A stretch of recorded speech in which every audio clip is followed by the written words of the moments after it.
Hiya! So I'm back again, and I want to start off by saying a big congrats to all the pregnant mothers out there. It's a happy time for all of us, whether we are with our partners or we are single. We should just enjoy and embrace this beautiful, beautiful experience and feel very blessed that we are able to carry to full term or however far you are in your pregnancy. So I just wanted to say that I'm very happy. Right, so because I haven't made any videos before this, a lot of you might be a bit curious as to what my pregnancy was like in the beginning. So I'll just do a quick summary of my first trimester, my second trimester, and now I'm on my third. So I found out I was pregnant last year, August. Oops. I just come back from holiday from Italy, and noticed that I hadn't started my period for 5 days, and I was like, okay, it's the 5th day, I think I better take a pregnancy test. So I went to the GP to see the nurse, but she said I'll have to take it myself. So I thought, okay, wow, I have to do it myself, right? And then depending on the results, I go back or don't go back. I thought I would just be able to get it done there at the GP, but no, they're a bit stingy. So anyway, went back home. Well, actually went to the chemist first, picked up one of those. I didn't get an expensive pregnancy test, I just picked up a pregnancy strip, and it was actually on sale for £1.50. That is dirt cheap. That is a bargain upon a bargain. Anyway, went home and took the pregnancy test, and waited 5 minutes, and I looked at the strip and there were 2 lines. I was like, oh my gosh, I'm pregnant! I was so excited, I was so happy. I was laughing on my bed, I was laughing on the floor, I was just laughing everywhere. I was a mad woman. Okay, little did I know that now my body knew I was pregnant, and I had consciously accepted it. My body was like, okay, you're pregnant, now we're going to show you what pregnancy is about. Michaela style. So yeah, just like my first pregnancy, I was very, very, very, very ill, and I was in bed a lot. I missed a lot of work. I couldn't keep anything down. I was vomiting. Ooh. I couldn't stand smells, even nice smells like fabric conditioner on the clothes. I couldn't take it. I couldn't do cooking. I couldn't do any cleaning. I moved out from my house, me and my daughter, and we moved back in with my mum until, you know, I got better. And she looked after me, and it got so bad that I actually had to go into hospital for 2 nights for hyperemesis gravidarum, I think it's called. Hope I pronounced it right. And there I was given anti-sickness injections, anti-sickness tablets. They monitored me. They had to stabilize my blood pressure because it was very, very low. I was very, very weak. I was very, very skinny. I was just a mess, you know. I also suffered some bleeding as well, which they call spotting, and so I had to have a scan around about 9 weeks. And when I saw my baby on the screen, oh my gosh, she was so tiny. Well, I didn't know it was a girl or boy yet. She was so tiny. Yeah, I'm having a girl, by the way. Yeah, she was so tiny. I was thinking, look at this little pea, and it's already got arms and legs, and she's moving around, and I was like, wow, I can't even feel it.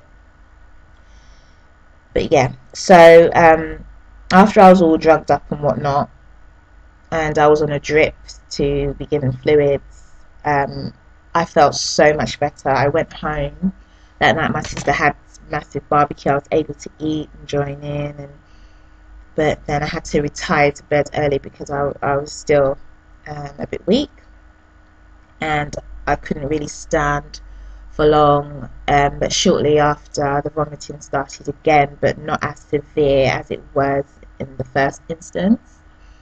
And then slowly but surely, I would have really good days where I could get up and, you know, do some errands for my mum or clean up her home and just help her out a bit. And then there'll be some days where I didn't want to do anything. I couldn't do anything, and I could hardly eat. And so it was just kind of a backward, forward kind of thing, taking 2 steps back, 2 steps forward, 5 steps back, but kind of trying to play catch up until finally November. So from August to November, I was ill of 2011, and I returned back to work in November, the second week of November. And yeah, I hadn't been sick since.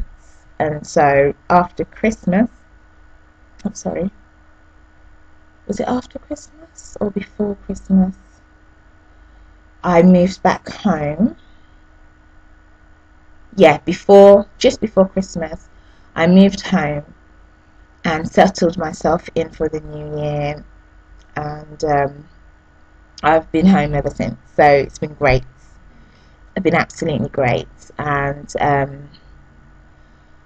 I've just continued to get stronger. I still have my off days, which I'm sure pregnant women in the 3rd trimester do really understand that now it's just kind of getting hard, like to walk. Oh my gosh.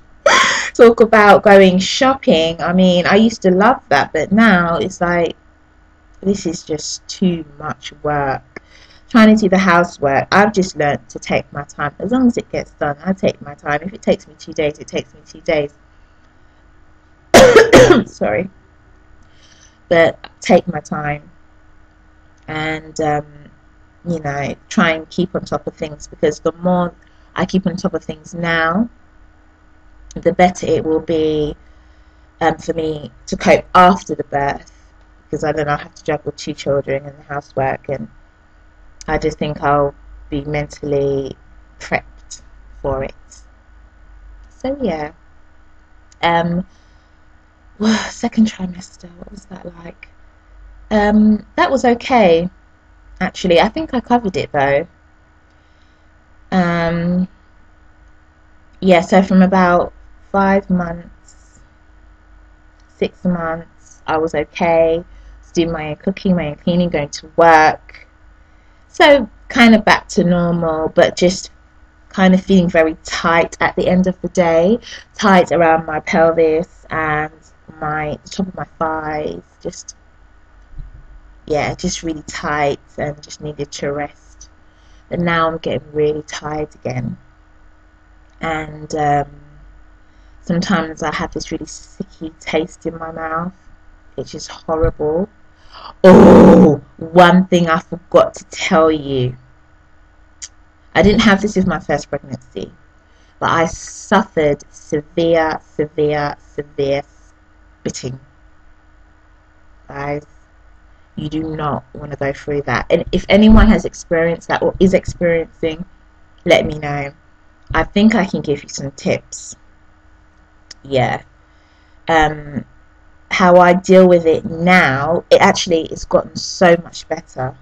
Before, I wouldn't even be able to talk like this. No, it was absolutely disgusting.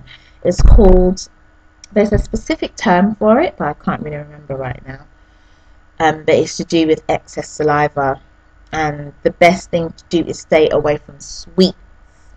And one really good example to keep in your head as to why is Have you ever noticed that when you give a child or a baby something sweet to eat, they dribble so much? Sweet things attract or make up more saliva in your mouth.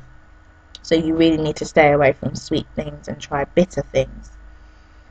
But also I think what I think has helped me a lot also is changing toothpaste. I was using an organic one before, but try and use one with baking soda in. That helped me, and I've only just realised that. But yeah, eat a lot of bitter things like grapefruit, lemon juice, the baking soda. Very much be careful of what you're going to put in your mouth. Don't eat sweets because that just reduces too much saliva and ugh. So yeah, so those have been all my symptoms really. And now, like yesterday for instance, I felt really just bleh. I went out shopping, I came home and I stayed in bed for the rest of the day, you know. So yeah, great. Yeah, so that sums up for my symptoms. I want to quickly show you some of my buys that I have picked up over the past few weeks. I'll just start off with the newborn things, and in my next video I will do the next